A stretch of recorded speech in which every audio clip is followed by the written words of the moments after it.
Good morning. That was way loud, I'm sorry. Good morning, everyone. Wow. Please feel free to continue to eat, enjoy your breakfast and the coffee. We just wanted to get started, so we have plenty of time for today's program. So again, good morning. I'd like to welcome you. I am Jen Groff. I am the Executive Director of the Lancaster General Health Foundation. And in our work with the Lancaster General Health Foundation, we help to connect our community with the mission of Lancaster General Health. And our Mornings with Medicine is a series of events, and this is really intended to inform and inspire our community around the advanced medical services that are offered through Lancaster General Health, and also share the impact that philanthropy has on the services that we're able to provide at LG Health. As a not-for-profit health system, Lancaster General relies on gifts from our community to provide programs and services that we wouldn't be able to provide otherwise. And we have so many examples over our history and across Lancaster General Health on how philanthropy has helped to transform the care that we're able to provide here within our community. And one of those biggest examples of the impact of philanthropy is with our Barshinger Cancer Institute. Philanthropy truly made our Cancer Institute possible. Over 12 years ago, Ann Barshinger led the way by providing the leadership gift to launch our campaign, which resulted in more than $25 million that made our Barshinger Cancer Institute possible. We opened our doors in 2013, and over the last decade, our community invested an additional $10 million in gifts that have helped us to fund patient assistance programs, wigs for cancer patients, supportive services, and most recently, it really helped us to stand up a research and clinical trial program, which is bringing clinical trials and research right here to our local community. Philanthropy has helped us advance our mission and fuel our vision faster than what we ever thought possible. And today, you're going to hear more about what we've been able to accomplish over the last decade and our hope for the future for advanced cancer care. I want to thank you for being here. Thank you for all of you who've invested in our work at the Cancer Institute. We truly would not be where we are with oncology services without our community and all of you. Now I'd like to turn the program over to John Herman, who's the CEO of Penn Medicine Lancaster General Health.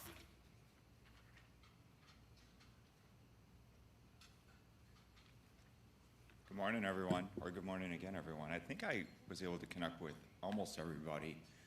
It's great to see so many familiar faces here and a bunch of new faces, too.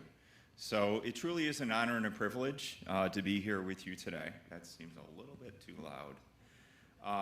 I would like to echo Jen's gratitude for all of you, all of our donors, and all of our interested community members.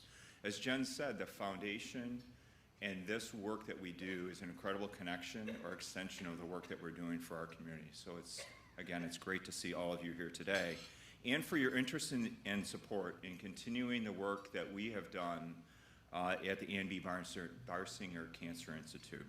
You know, our mission calls us to advance the health and well-being of the community we serve.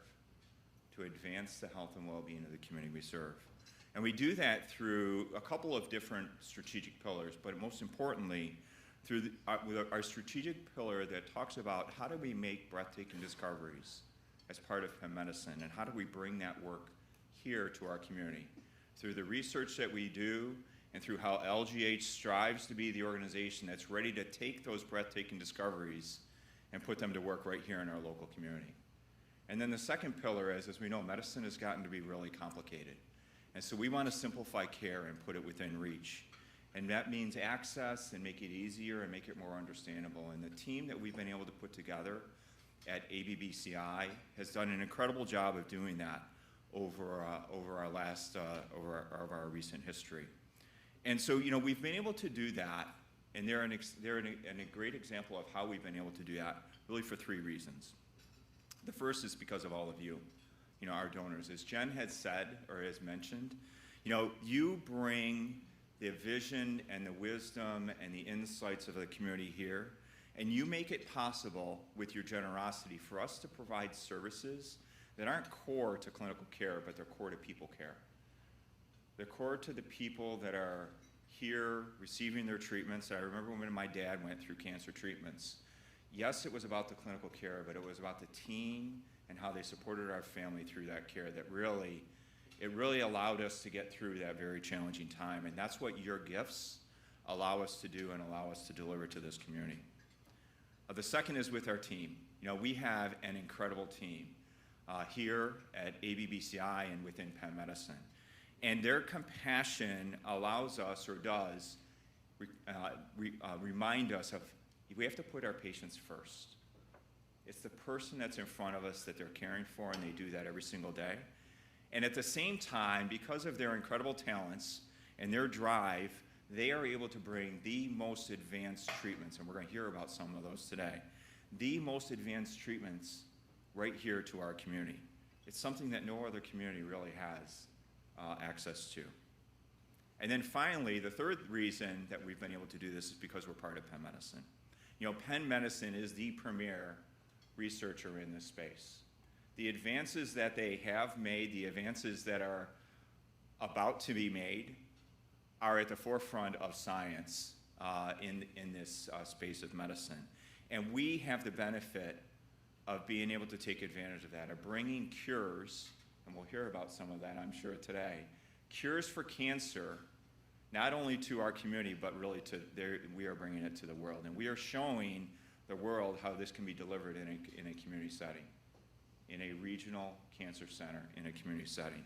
Those three things are so special, and that's why we are here today. We're here to hear about some of the things that they've done, but more importantly, or as importantly, to hear about some of the things that they're going to do.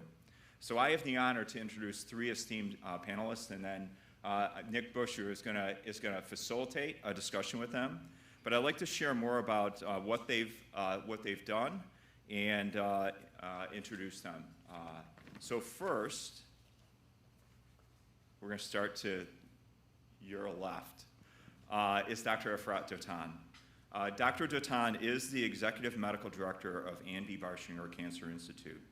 Dr. Dotan came to us from the Fox Chase Cancer Center in October, and soon after arriving, she quickly discovered all that we already knew.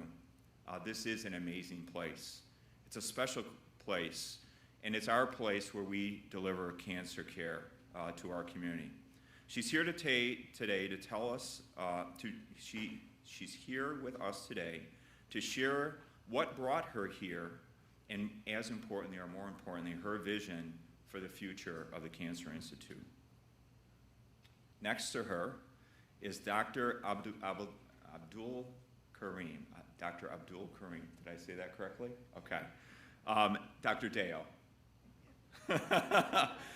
Dr. Deo is a medical oncologist at the Ann B. Barshinger Cancer Institute and specializes in administering CAR T therapy. This is one of the revolutionary immunotherapies that was developed at Penn and is available at the ABBCI Cancer Institute. He'll share more about the profound impact that this therapy has had on patients in our community.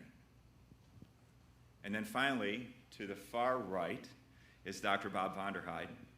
Dr. Vonderheide is the director of the Abramson Cancer Institute, similar name, two different locations in Philadelphia, and VP of Cancer Programs for all of Penn Medicine. Dr. Vonderheide is a distinguished scientist and clinician and one of the most passionate partners and advocates for the ABBCI Cancer Institute. Dr. Vonderheide has a deep appreciation for the extraordinary care that we've been able to provide through our Cancer Institute. And together, he and Dr. Dotan have an exciting vision for what's possible right here in our community, bringing those breathtaking discoveries that I mentioned a few minutes ago, and delivering those discoveries right here in our community and to the broader world. So it's my honor to introduce Nick Busher. Nick is going to be our facilitator today. Nick has been and is and has been the executive director of the Barshinger Cancer Institute. He led the opening of the Cancer Institute 12 years ago and most recently oversaw the opening of the Proton Therapy Center. That Proton Therapy Center, by the way, is the first in any community hospital setting. Under Nick's leadership, the Cancer Institute has flourished and grown beyond what we thought was possible when we opened the doors way back in 2013. So with that, it's my pleasure to introduce Nick and our esteemed panel today.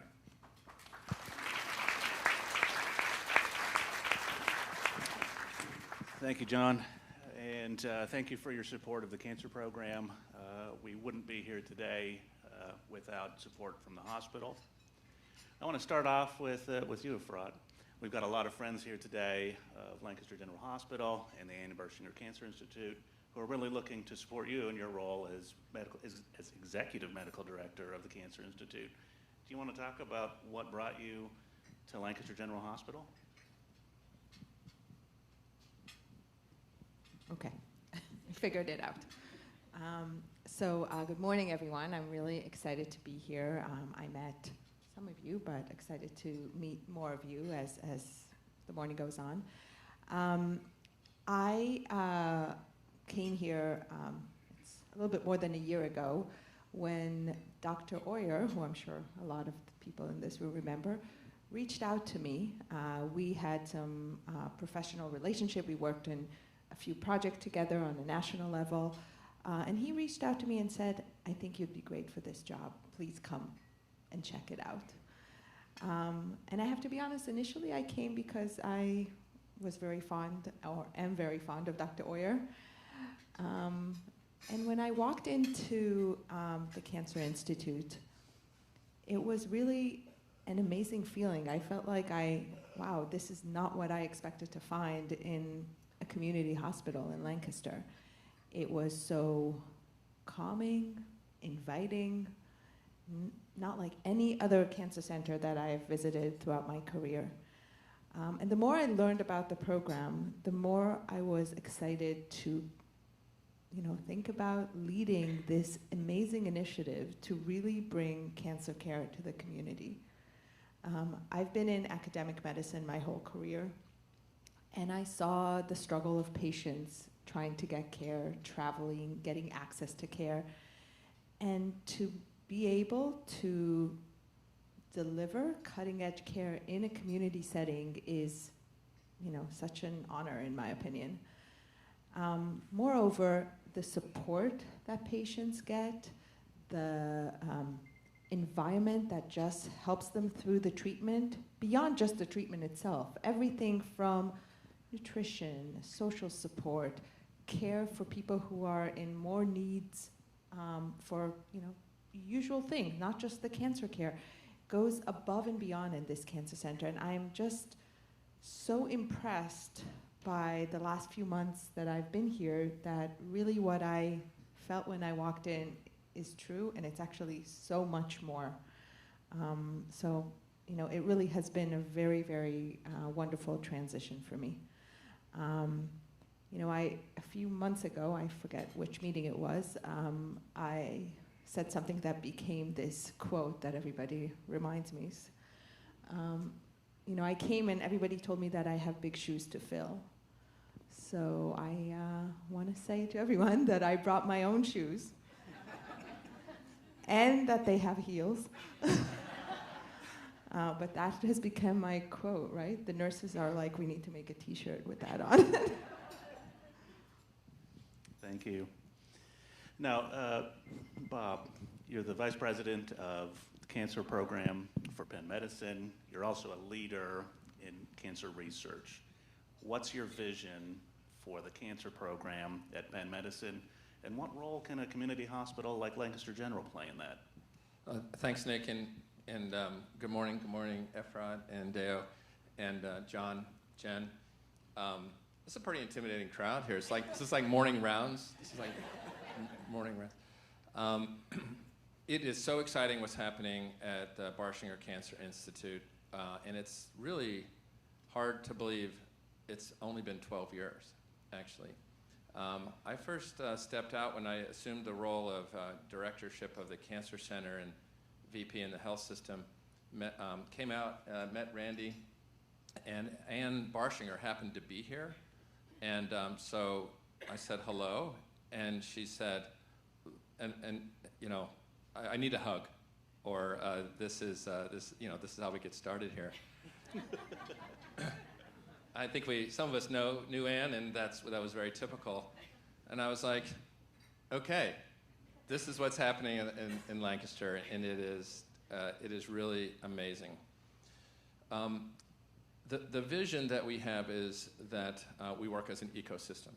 That this amazing Cancer Institute here in Lancaster, which the nation has noticed and watching and trying to model, is accelerating. And now with the leadership of Efrat, we're just going to the next level with taking care of our patients where they live, with the highest quality care, high touch care, where we take care of the whole person. And the vision is to connect that type of care with innovation and research and new ideas and technology that is being worked out downtown in the research labs, in the clinics, with experts on various subspecialties of cancer, and to eliminate any wall that might exist. The Barshinger Cancer Institute is Penn Medicine, and Penn Medicine includes the Barshinger Institute. We're one team, and it's been great to get to know Efrat. I mean, I knew Efrat from before and was behind the scenes. Come on, let's get her out of Fox Chase and over to Penn Medicine in Lancaster. How delightful, and really to capture an opportunity. The death rate from cancer is dropping in this country dramatically, not just in the last few years, but for 30 years, it's gone down. Yet we know that there are many individuals who are not benefiting fully from what we've been able to discover. And so we have this opportunity that we don't want to let go. And the secret, Nick, the vision, I think, will be to connect delivering the care where people live with the highest technology and innovation. I can think of two examples that we should. You mentioned Proton facility, which opened here a few years ago. We're actually building a fourth Proton facility at another hospital, Penn Presbyterian, and it's been amazing. We thought that initially that would enable folks who live in Lancaster not to have to drive to Philadelphia, where there's a Proton facility, and that did happen. But now we're learning that if you go 2 hours west of here, there are individuals who are now accessing proton therapy for their cancer by coming to A&B Barshinger as the destination center. I mean, it's just amazing the reach that's happening. And those technologies, a lot of the proton technology was worked out at Penn Medicine downtown and delivered very smoothly here in Lancaster. Another example which we should talk about is cell therapy. You mentioned, I think John mentioned it before. Should we get into that now? Yeah, let's do that. So this is a completely new way of treating cancer. This is not drugs in a bottle. These are patients' own cells that are re-engineered in a variety of ways in a laboratory, grown up and re-infused. Deo is an expert at doing this. And it was discovered through the genius of a Penn faculty member, Carl June, who developed this from an idea all the way through to clinical trials. And in 2017, it was FDA approved. And since that time, 8 other products, they're called products, have been FDA approved, and tens of thousands of individuals are now receiving cell and gene therapy on this basis. One of the problems was we thought initially that patients would have to come to centers like the one in Philadelphia or other places around the country, and there's not that many. And the idea was, can we bring the cells to where the patients are? And the first example was the Barshinger Cancer Institute. That has now been happening for more than a year, and the results are amazing. I think we're going to talk about it. But that's an example of, by working together, how we can broaden the access of these high technology and curative new therapies for patients, no matter where the patients live. All right, thanks, Bob. I think we've got a short video that'll explain CAR T therapy and what promise that holds. Want to cue the video? Did you know the most powerful weapon in the fight against cancer is in your own body? It's your immune system. And scientists at Penn Medicine have discovered a way to supercharge this weapon that's completely revolutionizing modern medicine. Think of your body as a big, bustling city with many workers doing different jobs. Among them are T cells, which are like the city's defenders, always on the lookout for invaders. But cancer cells are sneaky. Sometimes they can evade the body's best defenders. That's where CAR T cell therapy comes in. It's a way that scientists make your T cells extra powerful. We start by taking some of your T cells out of your body and giving them special training in a lab, teaching them how to recognize and attack those sneaky cancer cells. After training, these supercharged T cells are put back into your body, ready to seek out and destroy the cancer cells wherever they're hiding. And CAR T cells don't just fight cancer once, they stick around in the body, keeping an eye out for any returning cancer cells. So why is this such a big deal? It's giving hope to patients who had limited treatment options before. And now, the Penn scientists who first pioneered this treatment are pushing it even further, developing new ways to make CAR T therapy easier, more effective, and more accessible to patients around the world. We're inventing ways for the treatment to happen right inside your body without sending cells to a lab. It's like giving your body a superhero upgrade from the inside out. And we're studying how to pre-make these supercharged T cells so they're ready immediately whenever a patient needs them. The possibilities of CAR T are endless. From autoimmune disorders to solid tumors to heart failure, we're harnessing the immune system's power to combat all kinds of diseases, inspiring hope and transforming lives.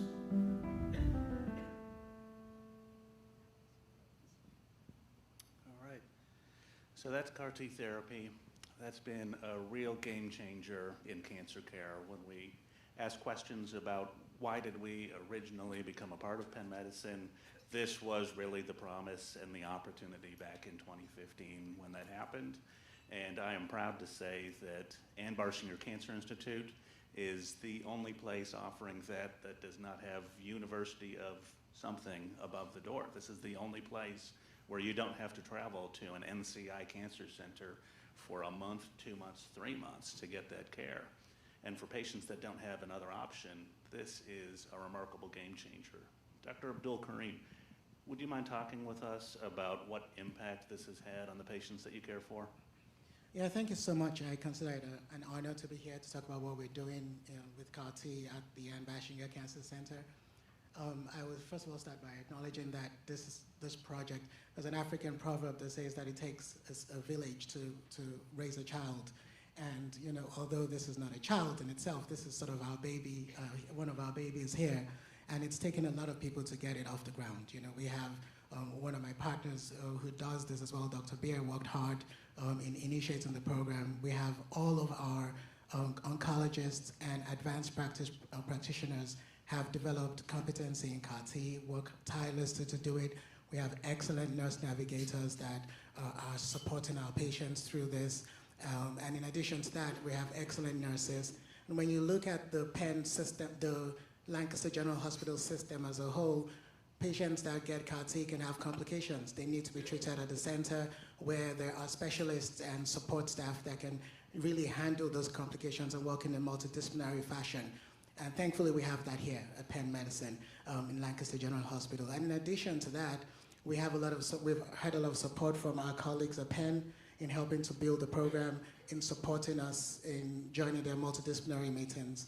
So far, we've been able to treat about 21 patients here with CAR T, out of which 14 of them have documented complete remissions. And you have to think about the fact that these are people that have had multiple treatments, people who may have died really if they didn't have this access to those treatments, or people who would have had to travel far in order to be able to access the treatment. And most of those, about 60% of those patients had diffuse large B-cell lymphoma, which is a very aggressive lymphoma. And then The remaining 40% is spread across other types of lymphoma subtypes. The numbers have continued to grow every year. And each of our patients is unique and has a very special story. I can't go in through all the stories of each individual patient, each individual family that's been touched, but I'll just use one example. We have a 40-year-old gentleman who came to us after having received about 3 treatments in elsewhere for both follicular lymphoma that transformed to diffuse large B-cell lymphoma. When he came to us, he got progressively worse in pain. He had a teenage daughter, he was married, he was self-employed, and after some time it was beginning to be harder for him to do what he needed to do. He also had a viral infection, hepatitis C, that complicated giving CAR-T. We were able to present him at our interdisciplinary lymphoma tumor board at Penn, which we have access to. We formulated a plan together. We worked with our radiation oncology colleagues to give him some radiation for bridging while we were treating his hep C, gave him life-saving targeted and chemotherapy to keep him alive, collected his cells, gave it to him about 6 months ago. He's now had 2 PET scans, and he's in remission. And this is...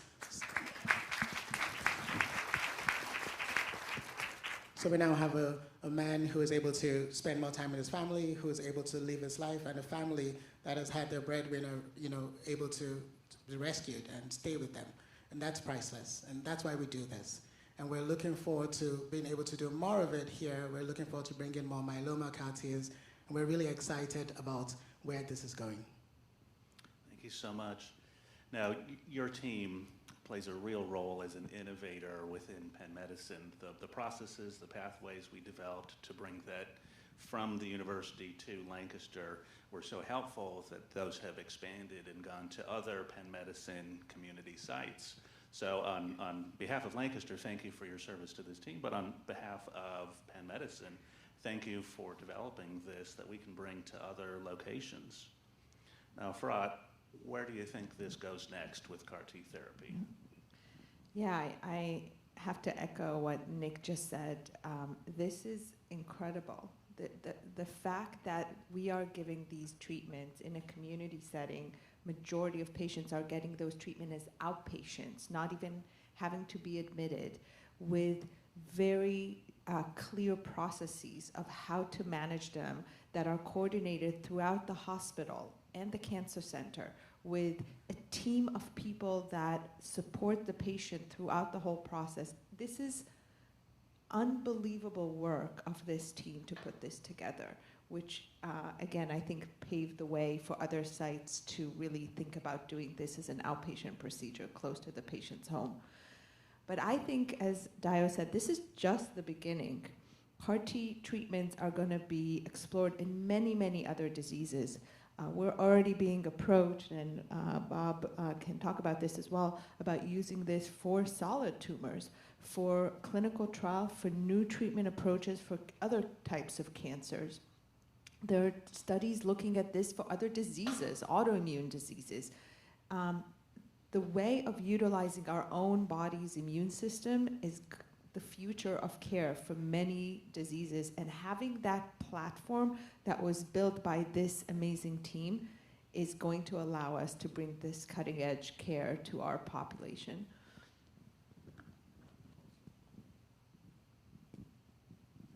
Absolutely. I think we've only just begun. The current treatments are available for patients with lymphoma and certain patients with leukemia and children with leukemia, which was amazing. One of the first patients treated was a child who had advanced leukemia. She's now a sophomore at Penn and apparently doing great on the dean's list and that sort of thing. A couple of weeks ago at the national meetings, we were able to announce the first findings for using this type of technology for patients with brain tumors. Efrat and I were both there. We were on the front row listening to our colleague Steve Bagley, who is a neuromedical oncologist based in Philly. And it was amazing. The story of one patient who had an advanced brain tumor was actually in the emergency room, really on the in a crisis, and was decided to treat him anyway with a version of CAR T cells. And what's amazing is that was 13 months ago, and he's in complete remission and back to work. It's just unbelievable. You know, the night before the Nobel Prize in Medicine is announced, we all know when that is. I'm always like, okay, let's get ready. This could be Carl June's day. But the true miracles are what I just described, that patient walking away from brain tumor, or your patient, Deo, who is back with his family. I mean, that's what it's all about. I think we've only just begun, and there is no reason that as these new therapies develop, that they don't find a way right into this enterprise that's been set up here to treat patients in Lancaster County. Thank you. Now, you mentioned the national meeting. Penn Medicine had a lot to celebrate with some of the research that's come out. Given your role leading the clinical research enterprise for cancer, can you talk to this group, which recently raised $7 million to advance clinical trials and cancer research in Lancaster, about what role we might be able to play in the future? Right, great. And I forgot that you were at the meeting too, Nick. You know what Nick was doing? He was leading our recruiting efforts. As people walked by, there was a big sign that said Penn Medicine, Abramson Cancer Center, Barshinger Cancer Institute, and people stop and say, you know, other physicians like, wait a minute, what's going on here? I want to join. Many of you and others really helped the hospital and the Cancer Institute raise money to launch a research department here. So we talk about research in Philadelphia, and you know, the wet labs, the laboratories, those sorts of things, we really concentrate them in Philadelphia. But the clinical research and some of the population science research can happen and is happening at the Barshinger Institute. There's a dedicated space, as Efrat can tell us more about, with a dedicated team. And they've organized multiple clinical trials. I think we're up to 32 clinical trials, enrolling hundreds of our patients onto clinical trials. I mean, it is happening. The future is now. And in order to get that going, Nick, you have to, you know, the support that comes from the community, from the supporters of the hospital, is really vital to get it going, because there's a lot of infrastructure to set up. And now that it's going, we're able to partner with some other funding sources, pharmaceutical companies, and we're seeing this take off. And we want to take now, broaden our scope and to treat more patients. Maybe Efrat wants to. I had the what was it, a month ago? We went on tour of the Research Institute together, which was mostly an opportunity for us to take a lot of photographs of a very proud team who were all turned out looking incredible sharp. They're in their uniforms. They're showing us their workflows. It's pretty impressive.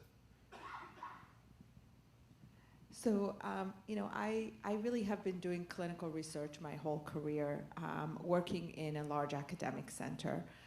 And what is missing are the real world patients in the large academic centers. There's amazing research there, but to ask somebody with cancer who lives in Lancaster to travel all the way to Philadelphia to participate in a clinical trial, to go there for each treatment, to spend hours there, it's not reasonable, honestly.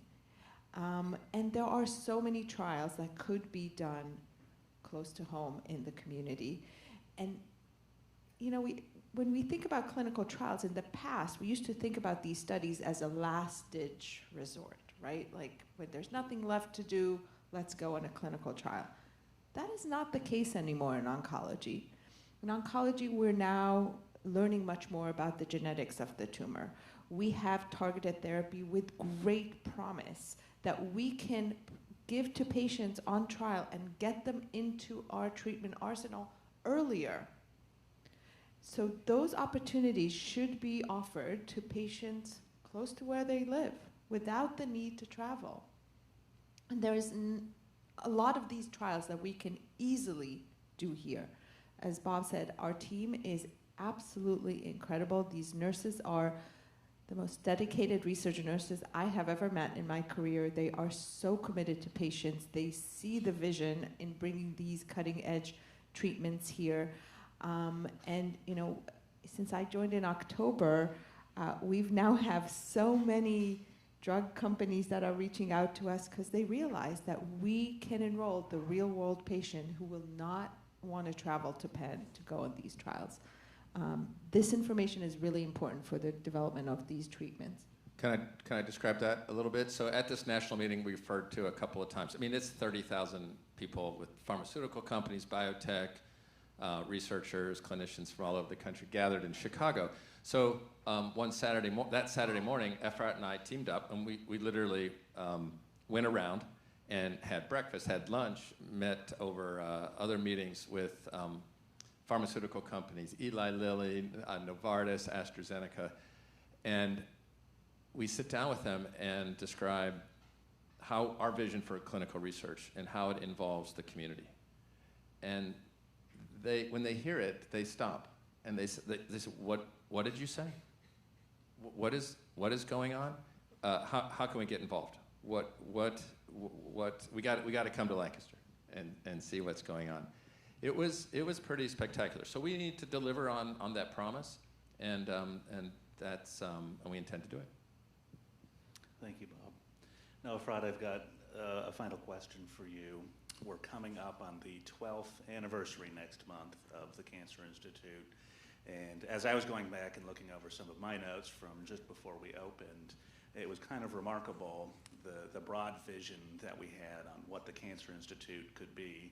And within about 5 years, we ran out of plan and we started doing bigger and better things. And I like to joke with Jen, the proton therapy program, the CAR T therapy program that we've instituted, those were not in the plans at all. It would have been the equivalent of the Lancaster Airport developing a space shuttle program. You know it exists, but it's not on your plan. You don't have the money, the scientists to do that, and it's just remarkable where we've wound up. I hate to even ask this question, but where do you think we're going to go in 12 more years? Maybe we can develop a space moment. So this is a big question. I've been thinking a lot about this the last few months and have been asked that question many, many times, but I think we can break it down to 3 main categories. We talked a lot about research. I think that is, the first front that we can really expand and grow, and we're already doing that. The next area is clinical. There's still a lot of room for us to grow clinically. There's room to grow our surgical oncology specialties, bring in specialized surgeons into the cancer center and have a true surgical oncology center within ABBCI where patients can get their first evaluation by a surgeon and referred further. And that's really important because a lot of our treatments are now involving multidisciplinary care. You get medical oncology, chemotherapy, maybe radiation, and surgery all together, and it'll be great to give all of that under one roof. We're already doing it for some diseases, but we can certainly grow that. Grow our malignant hematology program with more CAR T and more advanced therapies. And also within radiation oncology, there's still room for growth. We have an incredibly successful program that is so busy that we can absolutely grow it in terms of number of providers and treatments that we provide. And then the third area I think that we haven't tapped into as much would be education. I think there is a lot that we can teach doctors, nurses, PAs, nurse practitioners. We have such amazing providers that we can really leverage that to grow the next generation. I think we have a lot to be proud of. Yeah, so Bob mentioned that I was at this meeting and we had a big "we're hiring" sign because we're trying to find more Efrats to bring out to Lancaster. And actually we got more interest, and more dials, of course. We got more interest from people that wanted to learn medicine in Lancaster than actually work there. So I think developing a training program here would be fantastic. Now we're about to open up to questions from the audience. We'll come around with microphones. Please raise your hand. Before we do that, I want to take advantage of having Dr. Vonderheit here. You know so much, you know so many people. Can you give us an insider's view of what you're most excited about in cancer research. What's coming next?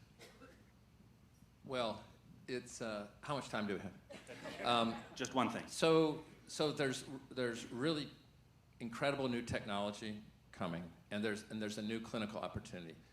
Technology is, we've only just begun to think about RNA medicine, which is not DNA medicine.